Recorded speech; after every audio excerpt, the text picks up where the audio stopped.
সুন্নত আর বিদআত সম্পর্কে বলছিলাম। যারা সুন্নতের অনুসারী হবে তারা জান্নাত তো পাবেই, তার সাথে হাউজে কাউসারের পানিও পাবে। নবী করিম সাল্লাল্লাহু আলাইহি ওয়াসাল্লামের শাফাআত ও সুপারিশও পাবে। সুপারিশের জন্য কোথাও দরখাস্ত করতে হবে না। সুপারিশের জন্য কোথাও গিয়ে অ্যাপ্লাই করা লাগবে না। অন্য কোনো সোর্স ওয়াস্তা ধরতে হবে না যে নবীর সুপারিশের কোনো একটা বন্দোবস্ত করে দেন, কিচ্ছু করতে হবে না। কি করতে হবে? সুন্নতের অনুসারী হইতে হয়। হাউজে কাউসারের পানি পাওয়ার জন্য অন্য কোনো ওয়াস্তা ধরতে হবে না, সোর্স লাগবে না যে সোর্সের মাধ্যমে গিয়ে হাউজের পানি খাবো, লাগবে না, ওটা কাজে আসবে না, কোনো কাজে আসবে না। ব্যাস সুন্নতের অনুসারী হইতে হবে। নবী করিম সাল্লাল্লাহু আলাইহি ওয়াসাল্লাম বলছেন, সহিহ বুখারী মুসলিম হাদিস রয়েছে, যে হাউজে কাউসারে আমি থাকবো আর এমন সময় লোকেরা আসবে আর তাদেরকে আমি পানি পান করাইতে থাকবো। হঠাৎ করে দেখবো একদল লোকেরা আসছে, আরিফুহুম ওয়া ইয়ারিফুনানি, আমি তাদেরকে চিনছি আর তারা আমাকে চিনতে পারছে, পরিচিত। তার মানে তারা মুসলিম। বেনামাজি ছিল না, কি দেখে চিনবেন? ওযুর অঙ্গগুলি চমকিছে, কারণ নামাজ যদি পড়ে তো তারা কি করেছে? উজু করেছে। আর উজু করলে নবী সাল্লাল্লাহু আলাইহি ওয়াসাল্লাম কি বলেছেন? ইন্না উম্মতি ইয়াতুনা ইয়াউমাল কিয়ামাতি গুররাম মুহাজ্জালিনা মিন আসারিল উযু, আমার উম্মতের লোকেরা হাসরের মাঠে আসবে, তাদের 5টা অঙ্গ চমকিবে, মুখমণ্ডল, 2 হাত কনুই সহ আর 2 পা, গুররাম মুহাজ্জালিন, 5টি অঙ্গ চমকিবে একেবারে। কিসের জন্য? মিন আসারিল উযু, উযুর কারণে। তাহলে এদেরকে যে চিনতে পারবে রাসূলুল্লাহ সাল্লাল্লাহু আলাইহি ওয়াসাল্লাম, তার মানে তারা উযু করেছে, তারা নামাজ পড়েছে 5 ওয়াক্ত, বেনামাজি না। কিন্তু হয়ে যাবে, আসবে পানি খাওয়ার জন্য ওরা। তখন রাসূলুল্লাহ সাল্লাল্লাহু আলাইহি ওয়াসাল্লাম বলবেন যে আসুক আসুক। হঠাৎ করে ফায়ুহালুদুনি, আমার সামনে আসতে বাধা দিয়ে দেওয়া হবে। ফেরেশতারা তাদেরকে বাধা দেবে, তাড়িয়ে দেওয়ার চেষ্টা করবে। বলছেন রাসূলুল্লাহ সাল্লাল্লাহু আলাইহি ওয়াসাল্লাম, অবাক হয়ে তখন আমি বলবো, ওসাই হাবি ওসাই হাবি, এর আমার সাথী সঙ্গী, এর আমার সাথী সঙ্গী, আমার দলের লোক, আসতে দাও, এদেরকে আসতে দাও। তখন ফেরেশতারা রাসূলুল্লাহ সাল্লাল্লাহু আলাইহি ওয়াসাল্লাম বলবেন যে ইন্নাকা লা তাদরি মা আহদাসু বাদাক, হে নবী আপনি জানেন না যে আপনার পরে এরা নতুন নতুন কি কাজ করেছে, নতুন নতুন। মা আহদাসু বাদাক, নবী সাল্লাল্লাহু আলাইহি ওয়াসাল্লামের জামানায় কেউ বেদাত করেনি, সবাই সুন্নতের অনুসারী। আর এদেরকে চেনছেন উযুর অঙ্গগুলি দেখে, কিন্তু এরা বেদাত করেছে এটা নবী সাল্লাল্লাহু আলাইহি ওয়াসাল্লামের জানাও নেই। এতে কি বোঝা গেল? যে নবী আলেমুল গায়ব নাকি? আমাদের সে বেরেলভি রেজভিরা বলে যে নবী আলেমুল গায়ব।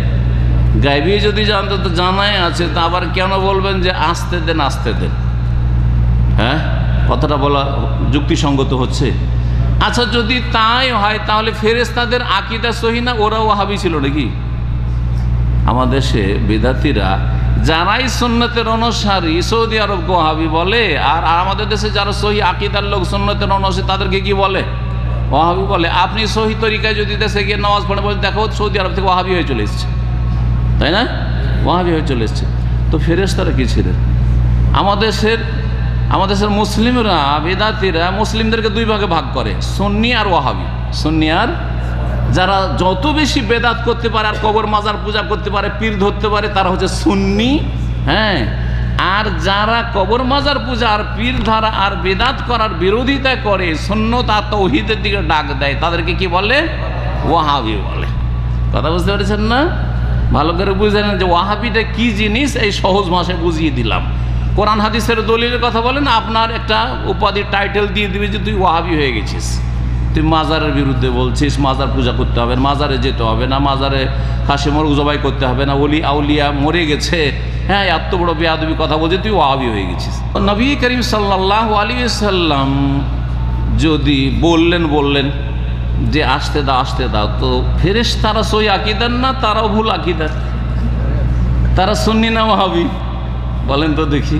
আমাদের দেশের কবর মাজার পূজারী বেদাতি ওই আকীদার লোক ফেরেশতারা, ওই আকীদার ফেরেশতারা, নাকি আমরা যে আকীদা রাখি সৌদি আরবে যারা থাকে, সৌদি আরবের মানুষ, সৌদি আরবের যে আকীদা তাওহীদ সুন্নতের আকীদা, সেই আকীদার ফেরেশতারা? আচ্ছা বললে আপনাদেরকে জিজ্ঞাসা করছি, ফেরেশতাদের আকীদাটা ঠিক না ভুল?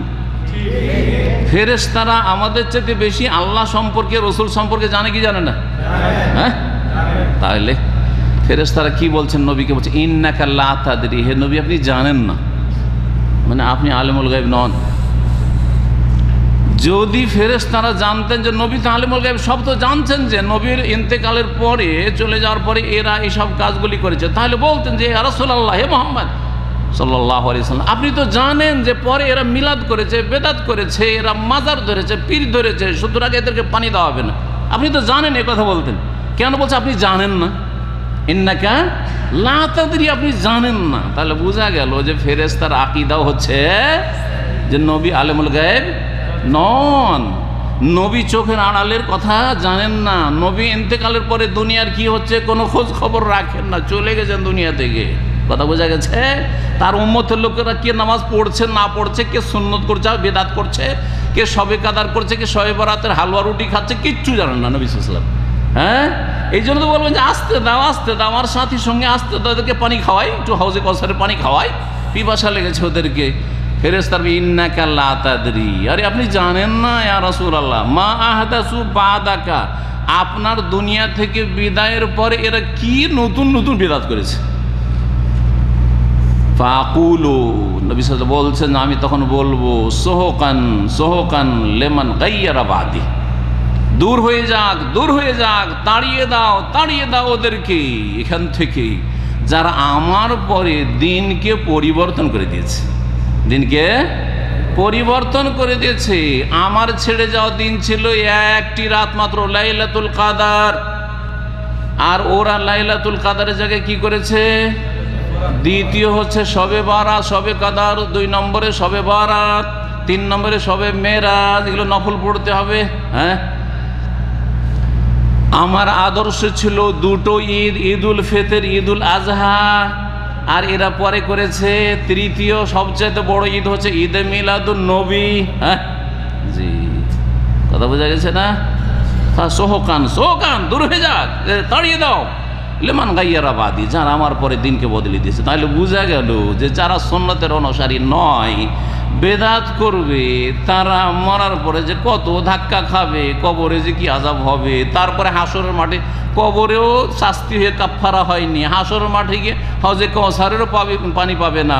যখন নবী সাল্লাল্লাহু আলাইহি ওয়াসাল্লামের সোহবত থেকে, হাউজে কাউসার থেকে তাড়িয়ে দেওয়া হলো, তাহলে শাফাতের কোনো সুযোগও হয়তো আসবে না। আর তারপরে কোথায় যাবে? হ্যাঁ, জান্নাতে যাবে না জাহান্নামের মেহমানখানায় যাবে?